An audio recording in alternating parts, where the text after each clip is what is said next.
street, he was drunk, straggling, and opposed to you trying to assist him getting home, you robbed him. You strong-arm robbed him. And you knew him all your life. But you hit him anyway, because he couldn't identify you, he couldn't recognize you. So you got him anyway. So all of that in which we have done when we was there, we must wash those sins away, as our beloved minister expressed. Through charity, sins are forgiven. So this is how we must come, brother. We must come as servants to the people in order to lead the people through our example. AS-SALAAM, Lord.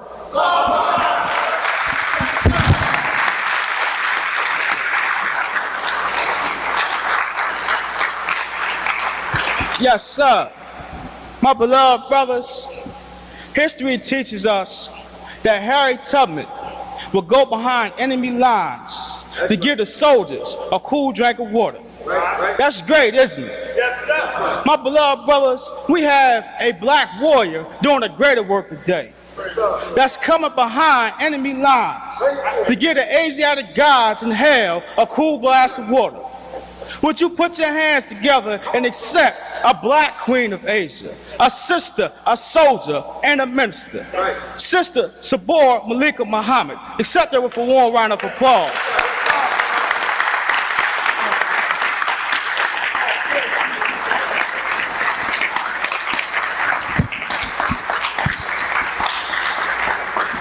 As-Salaam Allah. In the name of Allah, the Beneficent, the Most Merciful, I thank Allah in person for His last and greatest messenger, the Most Honorable Elijah Muhammad. And I am truly grateful for our beloved reminder, brother, international spokesman, Farakhan, the angel leader. I greet you, my beloved brothers, and the greeting words of heaven, As-Salaam Alaikum. And to the holy supreme angels, I say, Salam Allah. My brothers, I am pleased to be in your midst this evening to support you in your stand of justice, even in the belly of the beast. In the Holy Quran, it teaches us in the 21st chapter and the 92nd verse that this brotherhood is a single brotherhood. And our lessons teaches us to set at liberty the captive believers. So it gives me joy to come here and stand for those that stand for our people. You know, during the messenger's period of imprisonment, his wife would bring him verses from the Holy Quran and mail him verses from the Holy Quran to help him to guide the nation. If the messenger's own wife felt obligated to help the brothers in the belly of the beast, then every Muslim should be climbing the walls to set at liberty the captive believers. Is that right?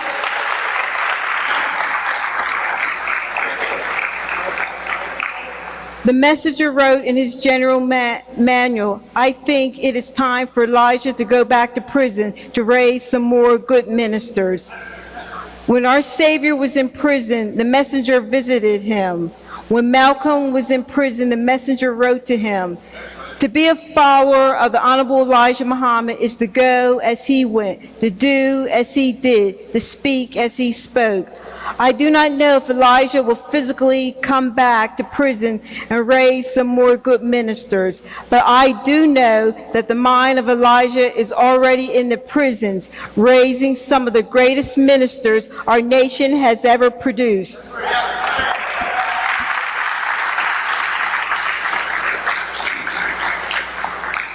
So may Allah in the person of Master Far Muhammad, to whom all royal praises are due forever, continue to bless you, to strive on the path of righteousness, freedom, justice, and equality. As-Salaam Alaikum.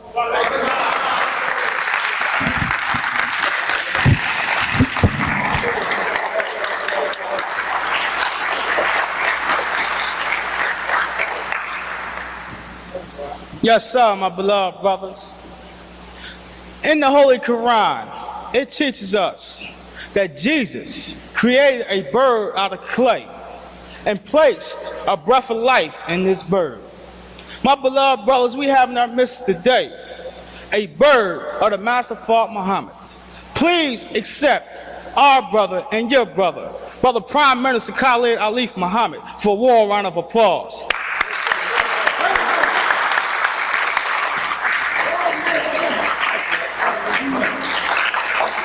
As-SALAAM alaikum. In the name of Allah, the Beneficent, the Most Merciful. All praise is due to Allah, the Beneficent, the Most Merciful, Master the Day of Judgment, in which we, the black man, woman, and child, now live. It is to Allah alone that we submit, and it is in His Messenger's teachings that we seek refuge. I greet you, my beloved brothers, with the greeting words of peace in the Arabic expression, As-SALAAM alaikum. And to those of you that believe that there is no God but the righteous black man, I greet you with the greeting words of the angels of heaven, As-SALAAM Allah. My brothers, I would like to speak to you tonight from the perspective of a little history, because the Honorable Elijah Muhammad teaches us that of all of our studies, of all of our researching, history is the greatest thing to reward us in our research. So we want to look backwards for a moment and analyze what happened yesterday so that we can get a better picture of what's taking place today, in the hopes that we can look at tomorrow and build a brighter day. I would like for you to look at the subject of authority. The Honorable Elijah Muhammad teaches us in Wisdom of the Conquerors. For those of you unfamiliar with that term, it comes from a manual that was written by the Honorable Elijah Muhammad. A powerful, powerful, powerful manual titled Wisdom of the Conquerors.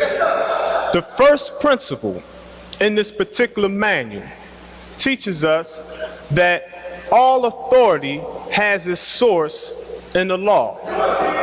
Not some authority, but all authority has its source in the law.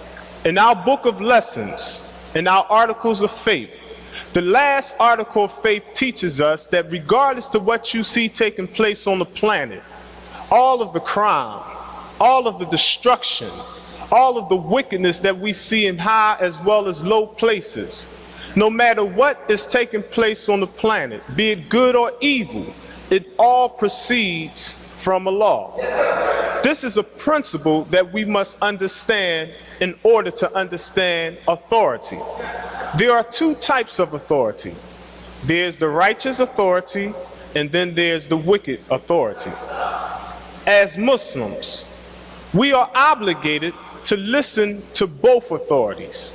We are obligated to obey the laws of the land or government in which we live, be it an Islamic society or non-Islamic society.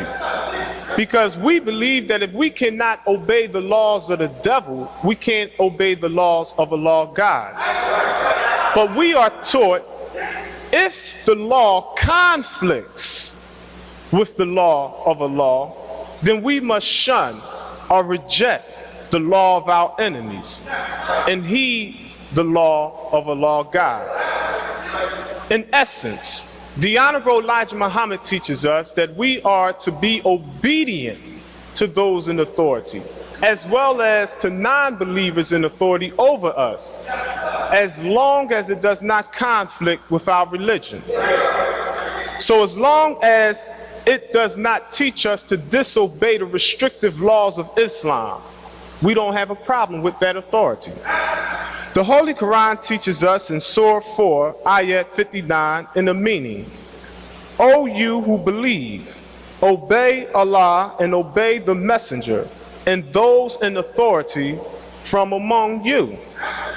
Then, if you quarrel about anything, refer to Allah and the Messenger. If you believe in Allah and the last day, this is best and more suitable to achieve the end. The Honorable Elijah Muhammad teaches us in regards to authority, whenever we have a problem, we should refer to Allah and His Messenger or take it to the books. Think about that. He said every answer that we're seeking, we'll find it in His teachings. So when we say authority, we're not talking about human beings. Authority is a universal principle founded on justice. If we find a book that is the book by the Honorable Elijah Muhammad, if we've seen a videotape from the Honorable Elijah Muhammad, or if we heard a cassette tape of the Honorable Elijah Muhammad's voice? Or have we found the old Muhammad Speaks from 1966 from the Honorable Elijah Muhammad? And that principle was found in that immaterial person. And it said, thou shalt not do.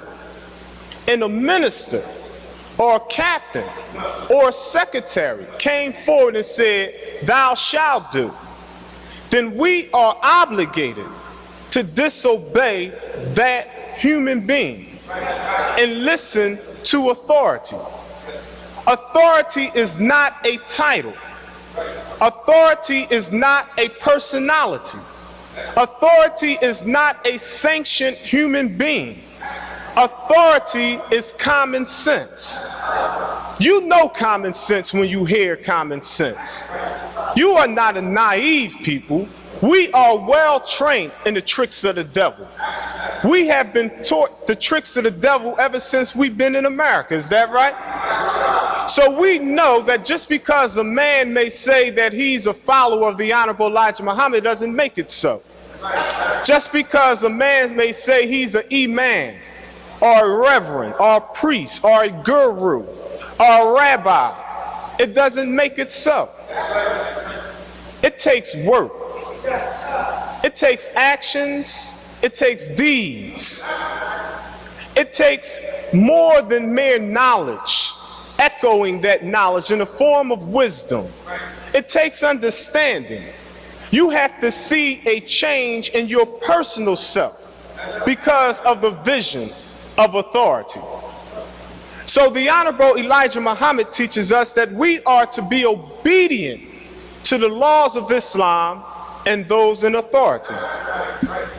Not obedient to those in authority and the laws of Islam.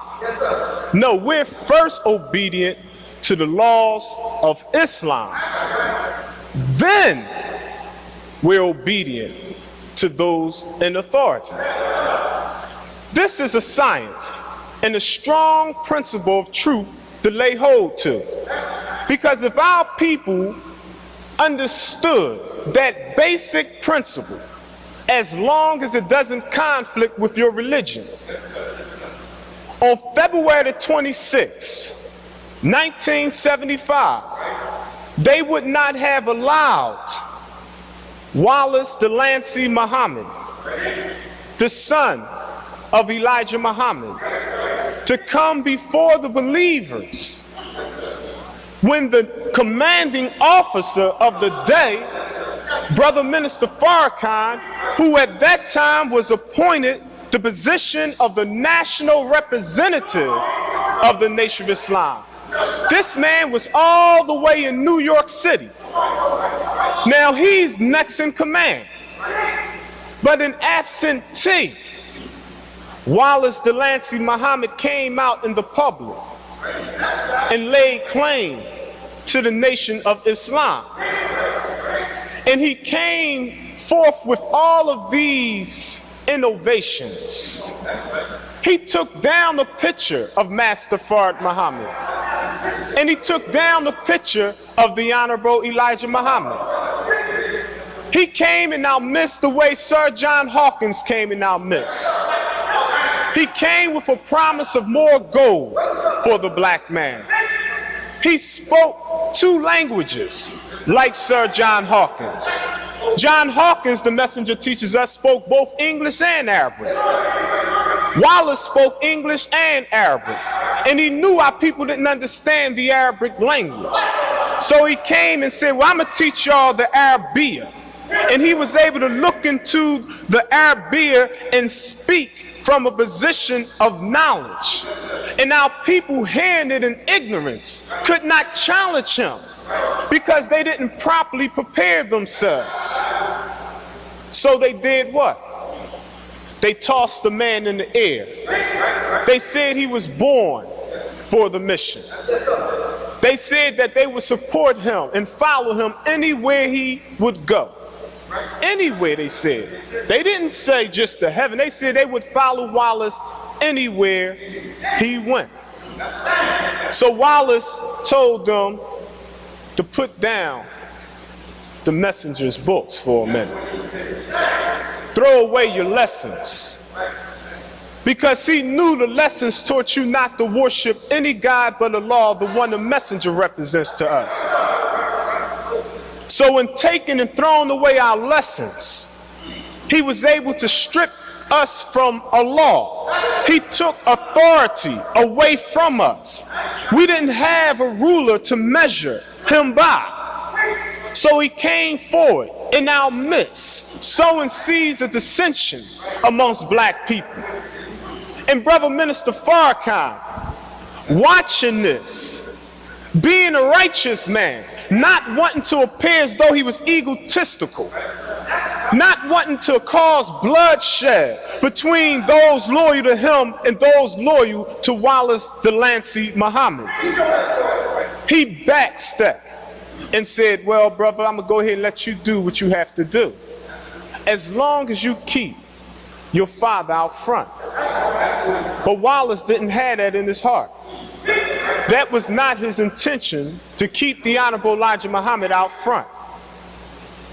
Consequently, he began to speak against his father.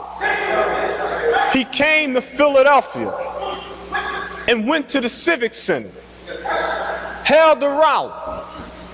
Brother Rasul was physically there. And he took and put a giant American flag over the heads of the believers. And we have pictures of this. And his speech was a two-part speech titled Remake the World, into what he did not say. History shows us that he held a party in the Honorable Elijah Muhammad's house. Phil Donahue was there. Fred Williamson was there. Dick Gregory was there. Howard Cosell was there signing autographs for Muhammad Ali. Muhammad Ali at that time was on suspension and was in bad standing. It was called Cassius Clay by the Honorable Elijah Muhammad. Malcolm was considered the chief hypocrite, even though he was physically dead. The Honorable Elijah Muhammad explained there's no forgiveness for no Malcolm. We don't put his picture up in my nation any more than a follower of Jesus would hang up a picture of Judas on the wall. A follower of Moses would hang up a picture of Korah on the wall. He died in a state of apostasy. He died a hypocrite. There's no forgiveness. It wasn't nothing personal. It was spiritual business in the kingdom of God. But Wallace named the mosque Malcolm X, held a party in the Honorable Elijah Muhammad's house. They was in there smoking cigarettes, drinking champagne in the messenger's house, at the messenger's table, on the same plates that the Honorable Elijah Muhammad ate off of. Authority. He was the supreme minister. He said that I'm the reformer. He said I'm the Mahdi. I'm not going to lie on that man. He said he's the Mahdi. Not a Mahdi. He says he's the Mahdi. He said that he was the Messiah, that he was Jesus Christ. This is what Wallace told the Nation of Islam. And our people sat back and murmured amongst themselves like a bunch of cowards, because they knew he shouldn't have been there. But they didn't rise up against him. Not openly. You had a few that went forward and established independent little temples and tried to hold things together, and they couldn't get the masses of the people. But the messenger explained to us that the last prophet of Allah, Jesus Christ himself, could never get more than 36 people together at one time. He said, but brother, the Holy Quran teaches us success does not depend on numbers. If you got my mosque over here with one believer in it, and you got 144,000 in the masjid with Wallace, then the true believers is over here. And the hypocrites are over there. because many are called, but only a few are chosen. I don't need you to clap. I don't want you, hold up. I don't want you to clap. I want you to understand that this is something I want you to remember. I don't want to come to you preaching. I want to teach you, so I want you to remember this so that we'll never let our nation fall again. See, we can't deify any minister in 1994. We can't exalt anyone above Allah, his messenger, in this day and time. We have to keep Master Farakhan Muhammad, his messenger, out front. This is a divine decree amongst the believers. We must safeguard this message. The Honorable Elijah Muhammad teaches us that dissatisfaction brings about a change. Whenever there's a longing in the nation, out of the suffering of the people, out of the desires of the people, the thoughts of the people affect the atmosphere in which they live. And there are those individuals that are born, not just physically, but maybe mentally. They may already be on the planet Earth, but they may come into a state of awareness wherein they go forward in the name of Allah to execute his will. This is the works of the true believers. Their aim and objective is to make sure that there will not be any mistakes made. Their methods at the time may appear to be a little controversial. It may even cause a little fire here and there.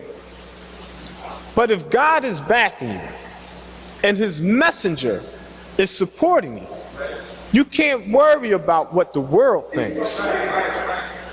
If you go forward alone, if you're the only one, if no one supports you, you have to tell them, well, I know I'm gonna be victorious because I'm already victorious because I'm moving in the name of Allah, his messenger. So you're going to have problems with brothers. You're going to have controversy here and there. But when the law puts the truth in your heart, you have to act on that. Minister Farakhan faced this type of dilemma. He was in a position by 1977 where he was totally dissatisfied. And he had to take a stand. And he rose up against his commanding officer. See, you must understand, Minister Farakhan was not the national spokesman under Wallace Delancey Muhammad. No, Wallace had appointed his boards to speak for him. Minister Farakhan was a national spokesman for Supreme Minister Wallace D. Muhammad. He renamed the man to Abdul, a servant, to disrespect that man. But the brother was so righteous and humble in his spirit that he took all that abuse. He had brothers on the side like, brother, what's up? Come on, let's kill Wallace. You know how fruit talks, is that right? They want to protect their nation. But Minister Farakhan didn't have that type of heart. He was like, no, brother. We're not going to kill him and y'all are not going to kill him. I'm not going to sanction that and I'm not going to allow y'all to carry that out. If he's guilty of wicked or heinous sins, we're going to obey his authority until law removes him from command. As long as he don't take us outside the restrictive laws of Islam. But Wallace began to go outside the restrictive laws of Islam.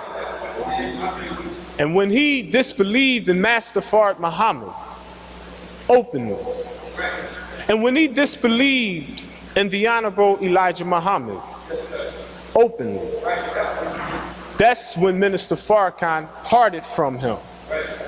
That's when Minister Farakhan put himself right there in the core of hell's fire. He didn't have no money. He didn't have any support. The only thing he had was problems. His son Mustafa will tell you they was trying to kill Brother Minister Farakhan. He was a serious threat to the powers that be. Not because of his muscles and, you know, he wasn't no physical tall man. Minister Farakhan is a very short man. But his idea was a determined idea. And Wallace understood that Minister Farakhan had the qualifications to put a clean glass next to that dirty glass. He couldn't let that happen. So he tried everything he could to stop Minister Farakhan. Everything he could. But praise be to Master Fard Muhammad, he wasn't successful. Now the prophets teach us this. Whenever you see injustice, you should rise up and fight against that injustice with your hands. If you can't fight it physically, then you should at least speak out against it. And speaking out against it, you can't have malice in your heart. You can't have envy in your heart. You can only have the pure desire to see Allah's will done on earth. So Minister Farakhan spoke out against his commanding officers. And they put him in bad standing. Said he was a rebel.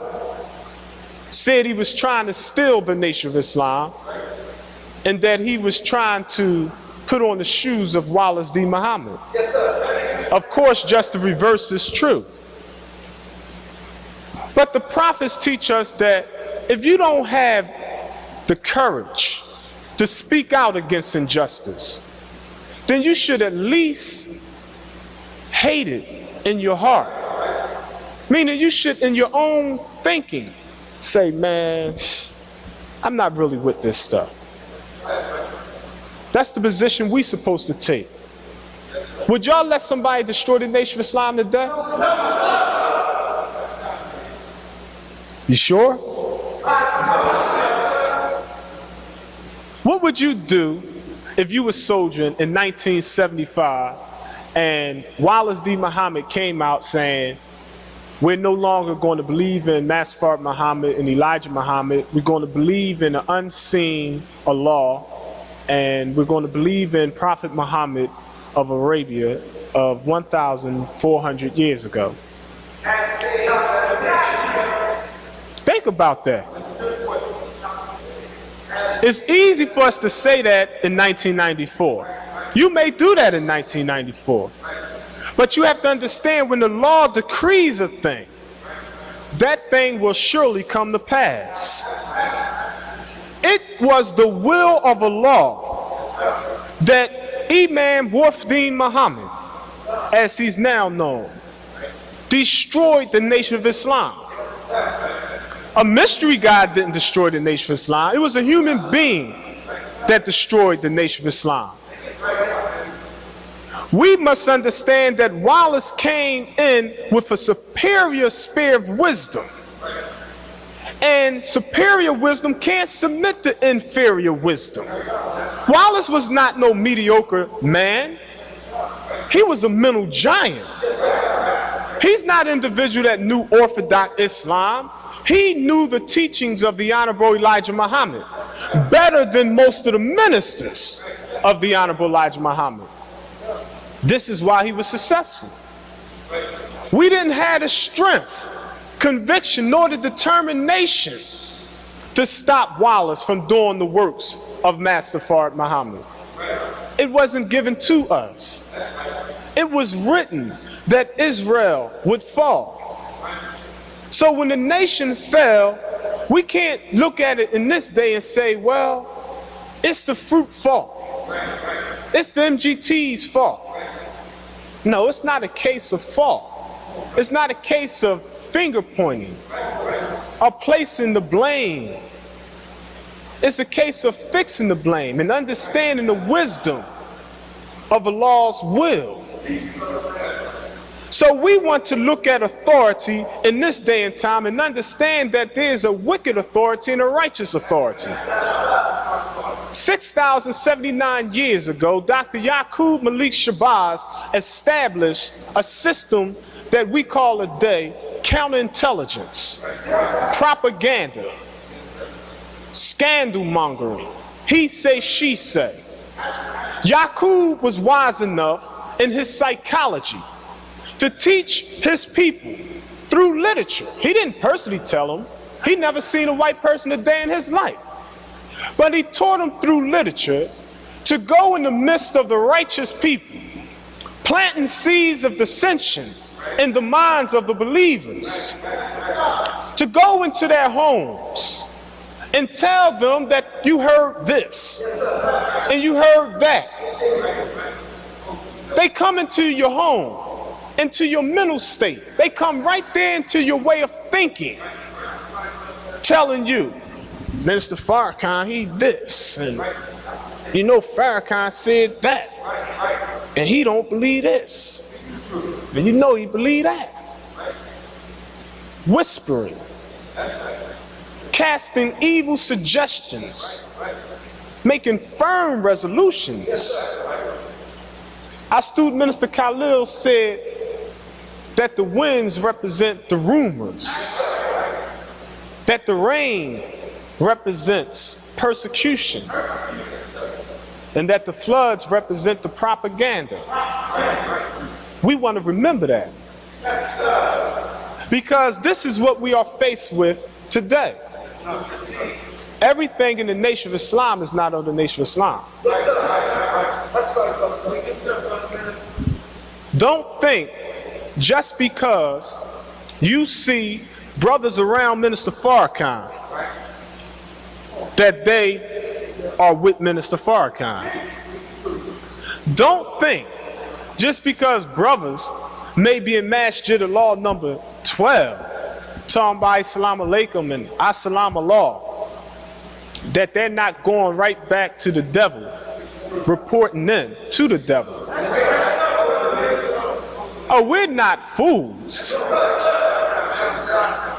Not nowadays, y'all say, huh? We take it for granted that the devil is listening to everything we're saying right now. We're not crazy. This book, the Holy Quran, teaches us that the devil sees you from whence you see him not. Our messenger warned us that the devil is a universal snooper. Universal, brother. But we don't fear speaking the truth. No, we're going to speak the truth. We want them to know what we have to say. But every minister that you come to asking for water, you got to make sure he don't give you vinegar to drink. The Honorable Elijah Muhammad teaches us that if we are instructed to disobey a law who came to the person of Master Fard Muhammad, we must disobey that order. Now, I'm the acting minister on the location. I can't come and say, brother, you got a direct order to run your head into that wall. And you run your head into that wall. There's other orders that are greater than my orders. You have orders from God himself. The restrictive laws of Islam teach you we don't commit acts of violence on ourselves. You see? Our 24 principles of Islam teach us we use good judgment and discretion at all times. It teaches us a Muslim is never the aggressor. So you have to look at other things.